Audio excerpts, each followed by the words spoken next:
درانه کتونکو السلام علیکم. زه محمد سلمان همدرد د حق غږ پښتو چینل خبري لنډیز کې ستاسو کوربه د ستاسو پام را اړوم د مهمو خبرونو لنډیز. عمران خان تېره ورځ د ازبکستان د بهرنیو چارو له وزیر عبدالعزیز کاملوف سره د لیدنې پر مهال یو ځل بیا ویلي په افغانستان کې د سیاسي حل روان بهیر ملاتړ کوي او په دې باور دی چې دغه جګړه یوازې د خبرو او مذاکراتو له لارې ختمېدلی شي. د حزب اسلامي ګوند مشر پاکستان ته تللی دی. حکمتیار تنجدي سرچینې وایي نوموړی د سراج الحق په مشرۍ د جمعیت اسلامي ګوند په رسمي بلنه پاکستان ته تللی.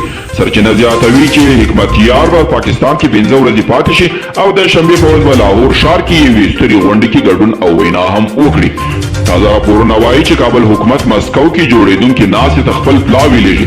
په دې غونډه کې به د مختلفو هیوادونو استازي د خبرو لپاره ګډون وکړي او د سولې نړیوال ائتلاف د افغانستان د سولې لپاره د امریکا هڅې بې ګټې ګڼي او د امریکا له کانګرس نه غواړي چې د افغانستان سولې بهیر له نږدې وڅاري. د دوی په وینا د بایډن ادارې وړاندې کړي نقشې د افغانستان د سولې بهیر ټکنی کړي چې د ښځو حقونه پکې څنډې ته کیږي.